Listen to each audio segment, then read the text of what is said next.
नमस्कार दोस्तों, एनएस ज्योतिष में आपका फिर से स्वागत है। आज हम बात करेंगे मेष लग्न यानी कि एरीज एसेंडेंट में गुरु का गोचर होने वाला है 1 मई 2024 से लेकर के 14 मई 2025 तक। तो उसका प्रभाव हमारे जीवन पर क्या पड़ेगा ये हम लोग जानने का प्रयास करेंगे। और अगर आपने मेष लग्न का अप्रैल 2024 का मासिक फलादेश एवं उपाय नहीं देखा है तो ऊपर दिए हुए आई बटन पर क्लिक करें। देखिए, ये वाला जो भाव होता है ना, इस भाव को लग्न भाव कहते हैं। इस भाव पे अगर 1 नंबर लिखा हुआ है तो ये मेष लग्न वाले जातकों की पत्रिका है।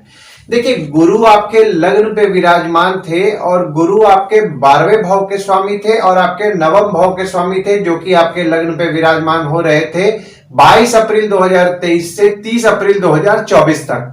तो यहाँ पे देखिए, गुरु द्वारा आपके पत्रिका में बहुत ही शुभ योग का निर्माण हो रहा था, जिसको कि हम लोग राजयोग कहते हैं। तो यहाँ पे आप पॉजिटिव माइंडेड रह रहे थे, भाग्यशाली रह रहे थे, अच्छे ज्ञान की प्राप्ति कर रहे थे 22 अप्रैल 2023 से 30 अप्रैल 2024 तक। और आप धार्मिक भी रह रहे थे। हालांकि गुरु जो है आपके 12वें भाव के भी स्वामी है, जो कि आपके लग्न पे विराजमान है। 12वें भाव के स्वामी आपके लग्न पे विराजमान हो रहे थे 22 अप्रैल 2023 से 30 अप्रैल 2024 तक। तो यहाँ पे आपका खर्च बढ़ा हुआ होगा, आपका दवाई हो गया, हॉस्पिटल हो गया, रोग हो गया, मेडिसिन हो गया, इस पे आपका खर्च बढ़ा हुआ होगा 22 अप्रैल 2023 से 30 अप्रैल 2024 तक। जो लोग विदेश संबंधित काम कर रहे थे, उनके विदेश संबंधित काम पे उनका खर्च बढ़ा हुआ था 22 अप्रैल 2023 से 30 अप्रैल 2024 तक। देखिए, आपके लग्न पे जब गुरु विराजमान थे तो शनि की दृष्टि में गुरु थे, तो गुरु अपना पूरा फल आपको नहीं प्रदान कर पा रहे थे। यानी कि जैसा उनको फल आपको देना चाहिए था वैसा फल वे आपको नहीं प्रदान कर पा रहे थे। पर अब गुरु का जब गोचर होगा तो यहाँ पे देखिए, शनि की दृष्टि तो आपके लग्न में पड़ेगी, तो आप में आलस्य बढ़ने वाला है, खासकर 1 मई 2024 से। और गुरु जब आपके लग्न पे विराजमान थे तो देखिए, उनकी 5वीं दृष्टि पड़ रही थी आपके 5वें भाव पे। यानी कि आपका फोकस आपके बच्चों के प्रति रह रहा था। स्टूडेंट्स जो पढ़ाई कर रहे थे, उनके पढ़ाई में उनको फोकस बढ़ रहा था। हालांकि देखिए, यहाँ पे शनि की दृष्टि भी पड़ रही थी, तो यहाँ पे शनि की दृष्टि पड़ने के कारण पढ़ाई में बाधाओं का उनको सामना करना पड़ रहा था। पर यहाँ पे आपका फोकस आपके पढ़ाई पे रह रहा था। और गुरु की 7वीं दृष्टि आपके स्पाउस के घर में पड़ रही थी। यानी कि आपके स्पाउस हो गए, आपके भागीदार हो गए, उनके साथ आपके संबंध अच्छे कर रहे थे गुरुदेव। हालांकि देखिए, यहाँ पे अभी आपके 27 अप्रैल से थोड़े बहुत विवाद के योग आपके बन रहे थे, आपके स्पाउस और भागीदार से बन रहे हैं। और गुरु की 9वीं दृष्टि जो पड़ रही थी आपके 9वें भाव में पड़ रही थी। यानी कि आपका भाग्य आपका अच्छा साथ दे रहा था 22 अप्रैल 2023 से 30 अप्रैल 2024 तक। पर यहाँ पे देखिए, जब गुरु का गोचर हो जाएगा 1 मई 2024 से लेकर के 14 मई 2025 तक, तो यहाँ पे देखिए, गुरु आपके दूसरे भाव में बैठ रहे हैं। तो दूसरे भाव आपका होता है वाणी, कुटुंब, कोष का होता है। तो यहाँ पे देखिए, जिन लोग विवाह करने का प्रयास कर रहे थे, उनके विवाह होने की संभावनाएं बढ़ जाएंगी। यानी कि परिवार में फैमिली मेंबर ऐड कराएंगे गुरुदेव। मतलब कि आपका विवाह तो निश्चित तौर पर यहाँ पे 1 मई 2024 से 14 मई 2025 तक कराएंगे।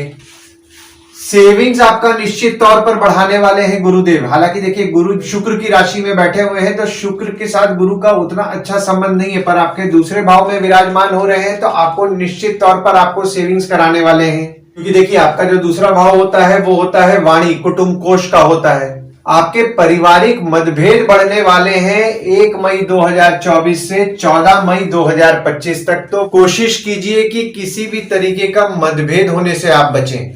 और आपके गुरु की देखिए, जब आपका गोचर हो जाएगा तो गुरु की 5वीं दृष्टि पड़ रही है आपके 6वें भाव में। देखिए, 6वां भाव होता है रोग, ऋण, शत्रु, मामा मौसी का होता है। तो मामा मौसी के साथ आपके संबंध में मजबूती लाने वाले हैं गुरुदेव 1 मई 2024 से लेकर के 14 मई 2025 तक। हालांकि देखिए, यहाँ पे मंगल की दृष्टि पड़ रही है, तो मंगल की दृष्टि पड़ने के कारण आपके शत्रु हो गए, मामा मौसी हो गए, उनके स्वभाव में एग्रेसिवनेस बढ़ने वाला है। लेकिन यहाँ पे जो एग्रेसिवनेस उनके स्वभाव में रहेगा, ये टेम्पररी फेज है। क्योंकि देखिए, जब यहाँ पे मंगल की दृष्टि जब पड़ रही है तब तक ही रहेगा। जब मंगल का गोचर हो जाएगा तो यहाँ पे जो आपके स्वभाव में जो उनके एग्रेसिवनेस बढ़ा रहेगा वो कम हो जाएगा। आपके शत्रु बढ़ने वाले हैं 1 मई 2024 से 14 मई 2025 तक। रोग को बढ़ाएंगे गुरुदेव। यानी कि देखिए, जो लोग ओबीस हैं, मोटे हैं, उनको अपने स्वास्थ्य का विशेष तौर पर ध्यान देना है। वॉकिंग नियम पूर्वक करें, अनुलोम विलोम करें, प्राणायाम करें, उससे आपको राहत मिलने वाला है। खासकर वॉकिंग तो निश्चित तौर पर कम से कम 1 से 1.5 घंटा आप रेगुलर बेसिस पे करें, क्योंकि देखिए आपके 6वें भाव में गुरु की दृष्टि पड़ेगी तो आपके रोग को तो बढ़ाने वाले हैं, आपका वजन बढ़ाएंगे, आपको हर्निया होने की संभावनाएं हो सकती हैं, डायबिटीज होने की संभावनाएं हो सकती हैं। तो मीठा को आपको कंट्रोल वे में खाने का प्रयास करें, खासकर 1 मई 2024 से लेकर के 14 मई 2025 तक। और गुरु की जो 7वीं दृष्टि पड़ रही है वो आपके अष्टम भाव में पड़ रही है। अष्टम भाव हो जाता है आपके ससुराल का, आपके आयु, जीवन, मृत्यु, अचानक धन लाभ का होता है। तो गुरु की दृष्टि आपके अष्टम भाव में पड़ रही है तो आपको अचानक धन लाभ तो निश्चित तौर पर कराने वाले हैं गुरुदेव 1 मई 2024 से लेकर के 14 मई 2025 तक।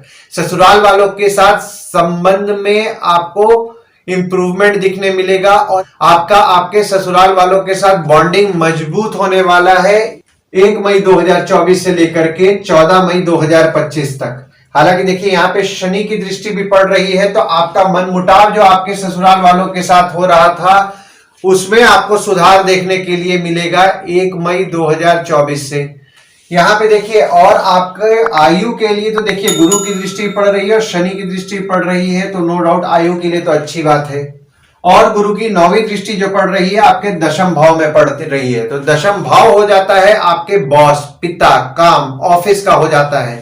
तो यहाँ पे आपका काम बढ़ने वाला है। जो लोग नए नौकरी का प्रयास कर रहे हैं उनको नौकरी मिलेगा, मनचाही नौकरी मिलेगी। और जो लोग करंट नौकरी कर रहे हैं उनका काम बढ़ने वाला है, उनको नई नई रिस्पॉन्सिबिलिटी मिलेगी 1 मई 2024 से 14 मई 2025 तक, यानी कि आपके काम के लिए तो अच्छा समय है। बॉस और पिता के साथ आपके संबंध में मजबूती लाएंगे गुरुदेव। और यहाँ पे देखिए आपके दशम भाव के स्वामी और आपके 11वें भाव के जो स्वामी हैं जो कि शनिदेव है, शनिदेव यहाँ पे आपके 11वें भाव में भी बैठे हुए हैं।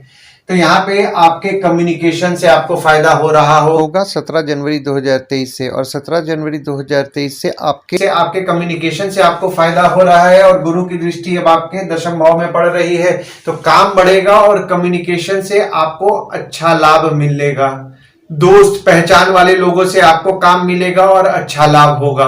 और अगर आप लोग पैसे को लगा करके काम बढ़ाने का प्रयास कर रहे हैं तो वैसे भी देखिए जैसा कि मैंने आपको पहले भी बताया 17 जनवरी 2023 से 29 मार्च 2025 तक आपके लिए फेवरेबल समय है। तो यहाँ पे आप अपना काम को बढ़ाइए और गुरु की दृष्टि पड़ रही है तो आपके काम को तो अच्छा रिजल्ट मिलेगा अभी फिलहाल। और जो आपके लग्न के स्वामी हैं आपके 12वें भाव में विराजमान हो रहे हैं 27 अप्रैल से। तो 27 अप्रैल से देखिए यहाँ पे आपके 12वें भाव के स्वामी लग्न पे और लग्न के स्वामी 12वें भाव पे। तो यहाँ पे आपका खर्च तो निश्चित तौर पर बढ़ने वाला है। आपका खर्च बढ़ेगा तो आपको आपके खर्च पे नियंत्रण रखने का प्रयास करें, क्योंकि देखिए जब तक मंगल आपके 12वें भाव में विराजमान है 27 अप्रैल से लगभग 30 मई तक विराजमान रहेंगे तो यहाँ पे आपका खर्च आपके खुद पर बढ़ेगा। पर अगर आप विदेश जाने का प्रयास कर रहे हैं तो 27 अप्रैल से 30 मई तक आपके लिए अच्छा समय है। खासकर मंगल जब आपके 12वें भाव में विराजमान है ना तो आपके लिए अच्छा समय रहने वाला है 27 अप्रैल से 30 मई तक। देखिए यहाँ पे गुरु का गोचर जो आपके दूसरे भाव में हो रहा है ना तो उससे आपको निश्चित तौर पर अच्छा लाभ होने वाला है। बस 1-2 चीज का आपको ध्यान देना है कि आपको आपके शत्रु या कॉम्पिटिटर जो आपके बढ़ेंगे तो उसमें आपको ध्यान निश्चित तौर पर देना है, क्योंकि अभी आपका कॉम्पिटिशन बढ़ने वाला है, शत्रु कॉम्पिटिटर बढ़ेंगे। मामा मौसी के साथ संबंध अच्छे रहेंगे, इसमें तो कोई दो राय नहीं है।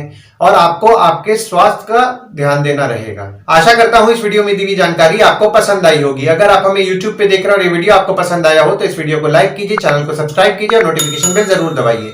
और अगर आप हमें फेसबुक पेज पे देख रहे हैं तो फेसबुक पेज को लाइक कीजिए और फॉलो कीजिए। धन्यवाद दोस्तों, कल फिर मिलेंगे एक नए वीडियो के साथ।